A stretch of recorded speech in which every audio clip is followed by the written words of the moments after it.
Challenge হলেও ইসিকে নির্বাচন আর গণভোট একই দিনে করতে হবে বলে মন্তব্য করেছেন অর্থ উপদেষ্টা ডক্টর সালেউদ্দিন আহমেদ।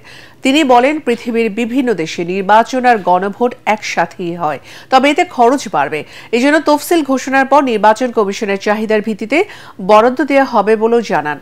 অর্থ উপদেষ্টা বলেন, স্পর্শকাতর ভোট কেন্দ্রগুলোতে পুলিশকে বডি ক্যামেরা দেওয়া হবে। সচিবালয় ক্রয় সংক্রান্ত উপদেষ্টা কমিটির বৈঠক শেষে তিনি এসব কথা বলেন।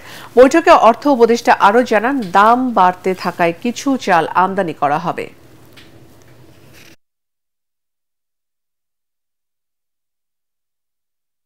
আমার মনে হয় চ্যালেঞ্জটা হলো চ্যালেঞ্জটা গ্রহণ করতে হবে, একই দিনে করা, তাই না? যেটা সরকার থেকে সিদ্ধান্ত নিয়েছে আমরা, এটা প্রধান উপদেষ্টা বলে দিয়েছে একদিকে করা, কারণ 2 দিন করা জিনিসটা মানে এত এন্টায়ার জিনিস রিটার্নিং অফিসার মোবিলাইজ করা, আপনি জানেন এটা খুব সোজা কাজ না।